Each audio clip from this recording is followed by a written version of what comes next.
गुड़िया और कूकू अपने स्कूल जा रहे थे। रास्ते में एक बूढ़ी चिड़िया अपने घोंसले में बैठी हुई थी।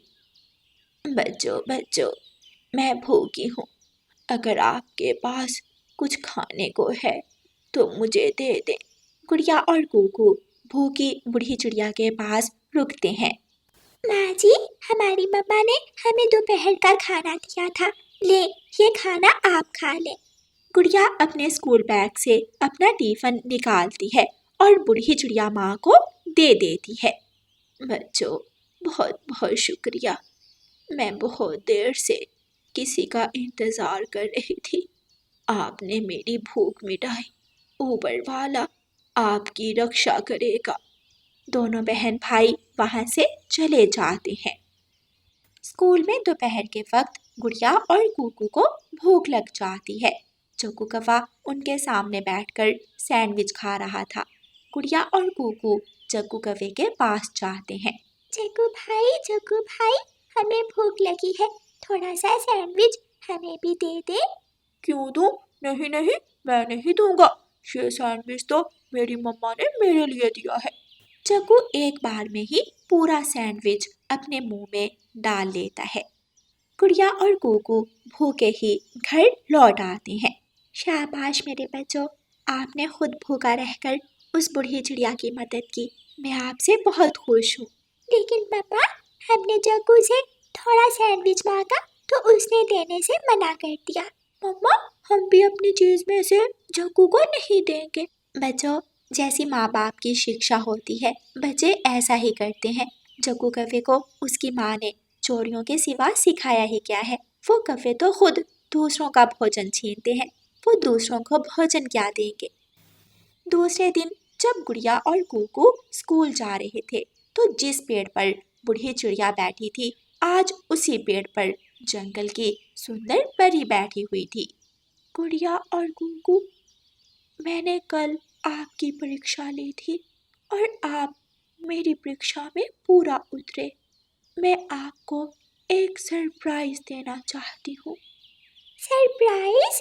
कैसा सरप्राइज सुंदर परी? फिर सुंदर परी अपनी जादुई छड़ी हवा में लहराती है और एक चमकता हुआ सुनहरी रंग का टिफिन गुड़िया को दे देती है। गुड़िया, ये कोई साधारण टिफिन नहीं है, ये एक जादुई टिफिन है। इस टिफिन से आप जो भी खाने को मांगोगी, ये टिफिन आपको वही देगा। गुड़िया और कूकू बहुत खुश होते हैं और सुंदर परी से वो जादुई टिफिन लेकर अपने स्कूल चले जाते हैं। ब्रेक के वक्त दोनों बहन भाई बेंच पर बैठे हुए थे और गुड़िया अपने जादुई टिफिन से कहती है, मेरे जादुई टिफिन, हमें चिकन बिरयानी खिलाओ। उस जादुई टिफिन से एक तेज रोशनी निकलती है और टिफिन खुलता है जिसमें चिकन बिरयानी थी। गुड़िया और कूकू मजे मजे से चिकन बिरयानी खाने लगते हैं। जग्गू थोड़ी दूर बैठा हुआ ये सब देख रहा था। गुड़िया और कूकू के पास ये जादुई टिफिन कैसे आया? ये जादुई टिफिन तो मेरे पास होना चाहिए। मैं अभी जाकर अपनी मम्मा और पापा को बताता हूँ। स्कूल से घर जाकर जग्गू कौवा अपनी मम्मा और पापा को गुड़िया और कूकू के जादुई टिफिन के बारे में बताता है। मम्मा मम्मा, वो जादुई टिफिन है। गुड़िया के पास जादुई टिफिन है। गुड़िया जादुई टिफिन से जो चीज भी खाने को मांगती है वो उसे दे देता है। वो जादुई टिफिन गुड़िया के पास नहीं बल्कि हमारे पास होना चाहिए। हम बड़े कौवे हैं, हम जंगल के बड़े पक्षी हैं। जग्गू बेटा, चिंता ना करो, मैं आज रात ही वो जादुई टिफिन चोरी कर लाऊंगा। गुड़िया बेटी, अपने जादुई टिफिन से मुझे भी कुछ खाने को ले दो। क्यों नहीं मम्मा, मैं अभी आपको अपने जादुई टिफिन से मीठी खीर लेकर देती हूँ। मेरे जादुई टिफिन, मेरी मम्मा के लिए मीठी खीर दो। जादुई टिफिन से रोशनी निकलती है और टिफिन मीठी खीर से भर जाता है। वाह बच्चों, आपने तो कमाल कर दिया। ये जादुई टिफिन तो बड़े काम की चीज़ है। हम इस जादुई टिफिन से जंगल के सभी गरीब पक्षियों की मदद करेंगे। बेटा, आज तो घर में खाने को कुछ भी नहीं है। मैं रानू चिड़िया से कुछ खाने के लिए मांग कर लाती हूँ। भूखी बुलबुल रानू चिड़िया के पास आती है और रानू चिड़िया से खाना मांगती है। फिर गुड़िया अपने जादुई टिफिन से बुलबुल आंटी को खाना लेकर दे देती है। रानू चिड़िया और उसके बच्चे सो जाते हैं। कालू कौवा गुड़िया का टिफिन चोरी करने के लिए अपने घर से निकलता है। यही है वो चमकता हुआ जादुई टिफिन, यही है। कालू कौवा गुड़िया का जादुई टिफिन चुरा कर अपने घर ले जाता है। कालू जी, अब जल्दी से इस जादुई टिफिन से मुझे खाना लेकर दो, मुझे बहुत भूख लगी है। जादुई टिफिन, जल्दी से मेरी पत्नी के लिए खिचड़ी दे दो। टिफिन में से तेज रोशनी निकलती है और जादुई टिफिन गोरी कफी को मजेदार खिचड़ी दे देता है। कौवा और कफी बहुत खुश होते हैं और खिचड़ी खाकर सो जाते हैं। मम्मा मम्मा, मेरा जादुई टिफिन नहीं है, मेरा जादुई टिफिन किसी ने चोरी कर लिया। गुड़िया बेटी, ये तो बहुत बुरा हुआ। मैंने तो सोचा था कि हम जंगल के गरीब पक्षियों की मदद किया करेंगे और अपने साथ साथ गरीब पक्षियों को भी जादुई टिफिन से खाना लेकर देंगे। गुड़िया बहन, चलो हम सुंदर परी को जाकर बताते हैं। गुड़िया और कुकू उसी पेड़ पर जाते हैं जहाँ उन्हें सुंदर परी मिली थी। चिंता ना करो गुड़िया और कुकू, मैं सब जानती हूँ। आपका जादुई टिफिन काले कौवों ने चोरी किया है और उन्हें चोरी की सजा जल्द ही मिलने वाली है। सुंदर परी, क्या हमें हमारा जादुई टिफिन वापस मिल जाएगा? हाँ गुड़िया, वो कौवे जादुई टिफिन लेकर खुद आपके पास आएंगे। मम्मा मम्मा, मुझे जादुई टिफिन से बर्गर और पिज्जा लेकर दे। अच्छा, मैं अभी अपने बेटे को जादुई टिफिन से बर्गर और पिज्जा लेकर देती हूँ। फिर गौरी कवि अपने बेटे जग्गू कवि को जादुई टिफिन से बर्गर और पिज्जा लेकर दे देती है। अगर ये जादुई टिफिन बर्गर और पिज्जा दे सकता है तो ये मुझे सोने का हार क्यों नहीं दे सकता?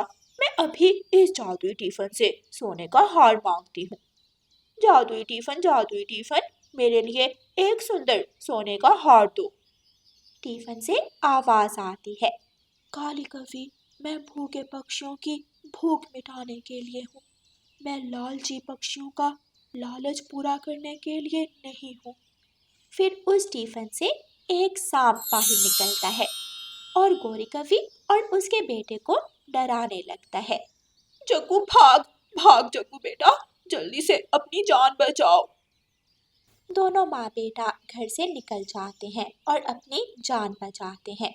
गौरी कवि भागी भागी गुड़िया और कुकू के पास जाती है। गुड़िया, गुड़िया बेटी, तुम्हारा टिफिन हमारे घर में पड़ा है, जल्दी से जाकर अपना टिफिन उठा लो, वरना उस जादुई टिफिन से निकलने वाला सांप हमें खा जाएगा। कुकू भाई, सुंदर परी ने सच ही कहा था। गौरी कवि हमारा टिफिन देने हमारे पास खुद आई है। चलो जल्दी से जाकर हम अपना टिफिन ले लेते हैं। फिर गुड़िया और कुकू गौरी कवि के घर जाते हैं और अपना जादुई टिफिन उठाकर अपने घर ले जाते हैं। गौरी कवि, कालू कौवा और उनका बेटा जग्गू कौवा बहुत डरे हुए थे। वो अपने घर के बाहर बैठे खिड़की से झांक कर देख रहे थे। कालू, मुझे तो डर लग रहा है, कहीं वो सांप हमारे घोंसलों में ना छुप गया हो। अगर हम घर में गए तो सांप हमें काट लेगा। गौरी, ये सब तुम्हारे लालच की वजह से हुआ है। अगर तुम सोने का हार ना मांगती तो वो जादुई टिफिन हमेशा हमेशा हमें खाना देता रहता।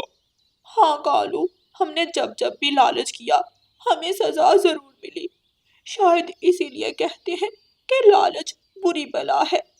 प्यारे दोस्तों, इस कहानी को लाइक, अपने दोस्तों के साथ शेयर और चैनल को सब्सक्राइब करना बिल्कुल मत भूलना। आपका धन्यवाद। रानो चिड़िया की ऐसी कहानियाँ सुनने के लिए YouTube सर्च बार में रानो चिड़िया की कहानी लिखें या फिर ये बटन दबाकर बोलकर कहें रानो चिड़िया की कहानी। कालू कौवे के घर के पास ही एक संतरे का पेड़ था। मिठू तोता सुबह सवेरे अपने घर से निकलता है और संतरे के पेड़ से संतरा खाने आता है। मिठू तोते ने अभी एक संतरा खाना शुरू ही किया था कि पीछे से कालू कौवा वहाँ आ जाता है। ओए मोटी चोंच वाले तोते, ये संतरे का पेड़ तेरे बाप का है जो मजे मजे से यहाँ बैठकर संतरे खा रहा है। कौवे के बच्चे, ध्यान से बात करो। अगर ये पेड़ मेरे बाप का नहीं है तो तेरे बाप का भी नहीं है। ये पेड़ जंगल का है और ये जंगल हम सब पक्षियों का साझा है।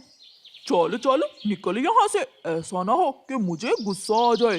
ये पेड़ मेरे घर के पास है, इसलिए इस पेड़ से मेरे सिवा कोई भी संतरा नहीं खा सकता। देख लूंगा।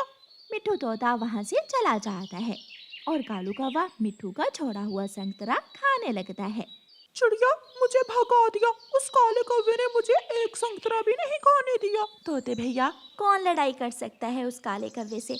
आप भी हमारे साथ दाना लेने चले। मैं और कबूतर दाना लेने जा रहे हैं। तोते, वो कालू कौवा किसी से दोस्ती नहीं करता, और याद रखना, जो दूसरों से मिलजुल कर नहीं रहता वो हमेशा नुकसान ही उठाता है।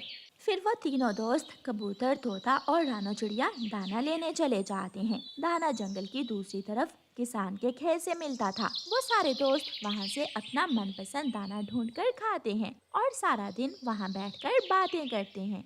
एक दिन रानो चिड़िया का बेटा अपनी मम्मा से कहता है, मम्मा, मैं हर रोज दाना खा खा कर उगता गया हूँ। आज मेरा कोई फल खाने को दिल कर रहा है। ठीक है बेटा, आज मैं अपने बेटे के लिए मीठा फल लेकर आऊंगी। मम्मा चिड़िया अपने घर से निकलती है और सीधी कौवों के पास जाती है और कौवे से कहती है, कौवे कौवे, आज मेरे बेटे का फल खाने को दिल कर रहा है। क्या मैं इस पेड़ से एक संतरा अपने बेटे के लिए ले जाऊं? ना ना, पंख ना लगाना इस पेड़ को, वरना मैं तुम्हारा पंख काट दूंगा।